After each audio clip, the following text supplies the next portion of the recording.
നിങ്ങളെ ഇന്ന് കളിയാക്കിയവർ തന്നെ നാളെ അഭിപ്രായം മാറ്റി പറയാൻ ദൈവം ഇടവരുത്തും.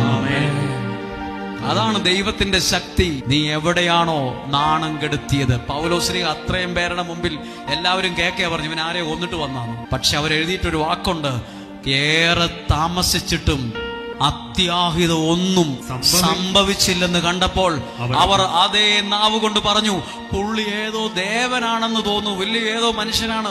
നിങ്ങളെ വിമർശിച്ചവർ തന്നെ നിങ്ങളെ മാനിക്കാൻ ഇടവരും. നീ പഠിച്ചു ജയിക്കത്തില്ലെന്ന് പറഞ്ഞവരുടെ മുമ്പിൽ ജയിച്ച് ജീവിച്ച് ജോലി ചെയ്ത് കാണിക്കണം. നിങ്ങളെ തള്ളിക്കളഞ്ഞവരുടെ മുമ്പിൽ മൂലക്കല്ലായി മാറണം. നിനക്കൊരു അനുഗ്രഹം വരുമ്പോൾ നിന്റെ കഴിവ് വർദ്ധിക്കാൻ തുടങ്ങും. നീ അനേകരുടെ മുമ്പിൽ അഭിമാനത്തോടെ നിൽക്കാൻ പറ്റും. ഒന്നും കൂടെ എല്ലാവരും ഒന്ന് ശ്രദ്ധിച്ചേ. പഴയ നിയമത്തിലെ ജോസഫ് ഇങ്ങനായിരുന്നു, എല്ലാവരുടെയും മുമ്പിൽ തല താഴ്ത്തി നിന്നവനാ.